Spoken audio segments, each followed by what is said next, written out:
Hi everybody, and welcome back to Everything Green Tractors. Today we're finishing up the stump removal series, and this is the final of the 3 stumps.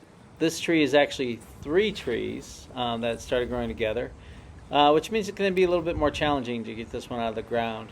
As I indicated at the last video, we will have to use different techniques to remove this because this tree is a monster. And to give you just a little bit of perspective of the size of the stump, it's somewhere in the realm of Frankenstein. I'm definitely not going to be able to lift this stump, so I just have to be patient and use techniques and know the limits of my tractor. And before we get too far into the video, I just want to remind everybody that operating a tractor can be dangerous. Please refer to your tractor's owner's manual for a complete review of the operational and safety recommendations. First thing I'm going to do is make sure that I start out by positioning my tractor in the right place, which is in this case behind the stump, so that I can work beyond the tree to uncover about 1/4 of the root ball at a time. Once I've positioned the tractor, I'm going to start exploring. I'm digging about 3 feet away from the tree looking for large roots.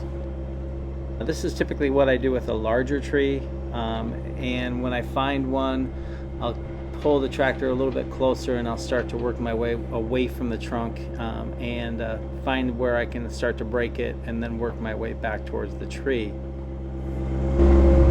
And even though you can't see it very well right here, I actually have found one, and I'm kind of digging away from the tree and I'm trying to uncover as much of that tree as I can, and there you can see it being uncovered, and I'm starting to pull it out of the ground. And this one is about maybe 10 feet from the tree, and it still continues on.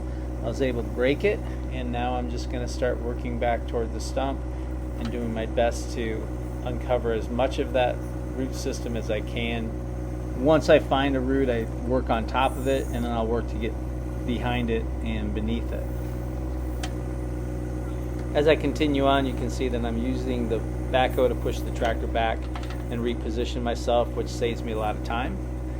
Running the video at a high rate of speed actually, I think, makes it easier to see the pattern that I'm working.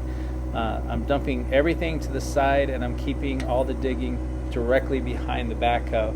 And this actually keeps the backhoe safe, as you might recall in the last video, how easy it is. You can see here I'm also working to uncover roots. In this case, there's a huge root behind the tractor, and I'm actually digging underneath it, and then I'm pushing back from that root and digging in front of it until it's completely exposed. And in order for me to get this tree out, I really need to get underneath the root ball, and with stumps like that in the way, there's no way I'm going to be able to dig down that low.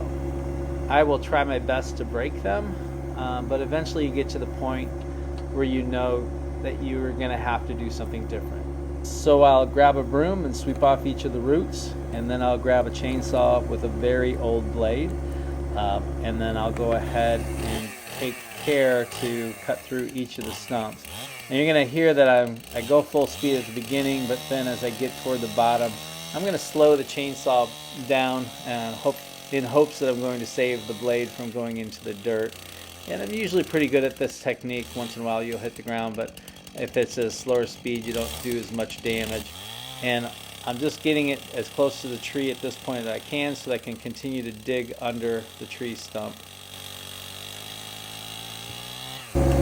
And with the roots gone, you can see that I'm able to get underneath the tree stump, and at this point I'm digging down about 5 feet and clearing as much around that tree as I can, because eventually I'm going to need to push it and try and rock it in the hole that it's at.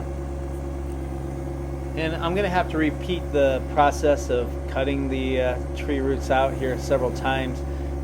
These are not anything I'm going to be able to break with the backhoe. While I try to position my tractor only 4 times while I'm unburying a stump, a lot of times you have to reposition the tractor so that you're perpendicular to a root that's growing underground. Like in this case, you can see that I was able to pull it up with my backhoe and break it off. And then I'm going to work to clear the rest of the stump.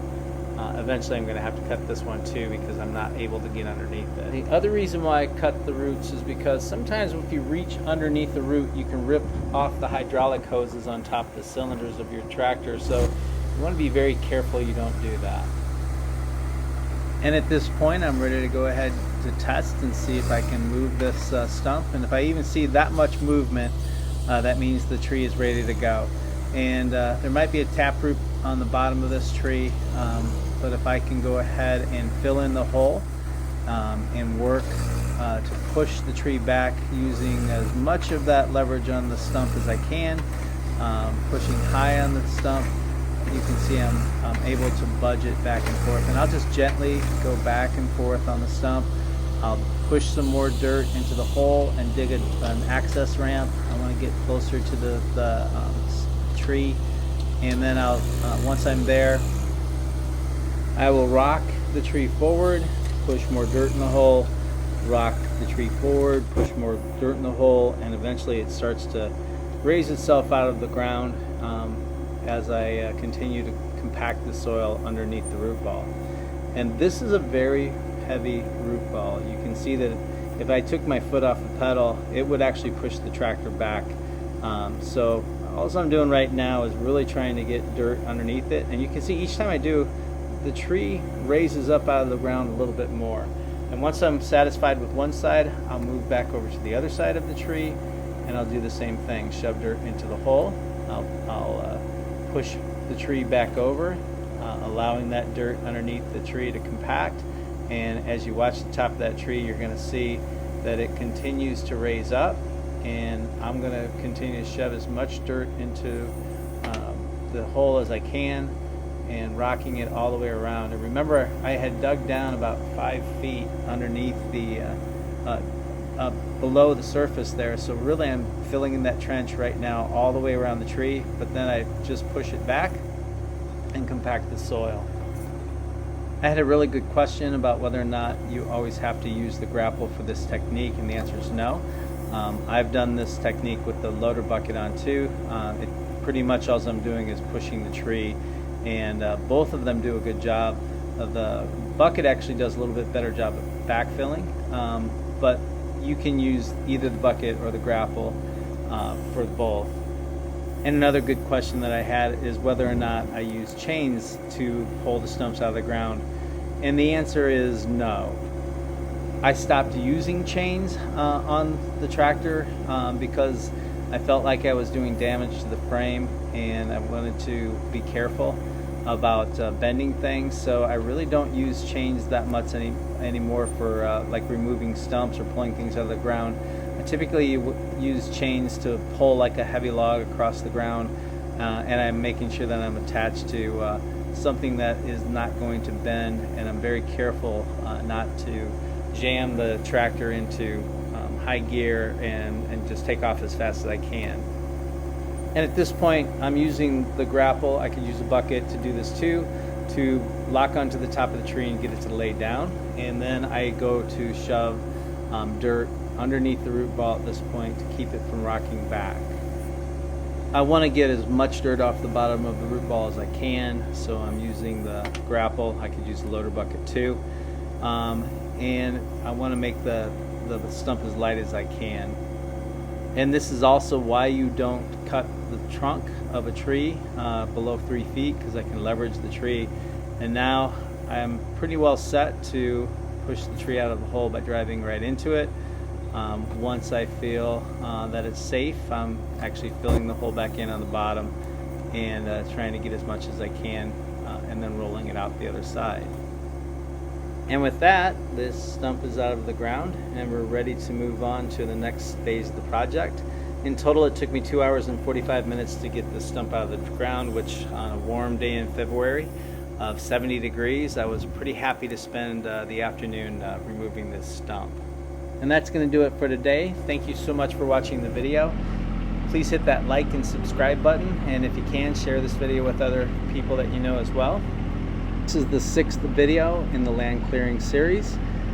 Hopefully you liked what you saw today. Please, if you did, hit that like and subscribe button. Please share this video with others. Thank you so much for watching.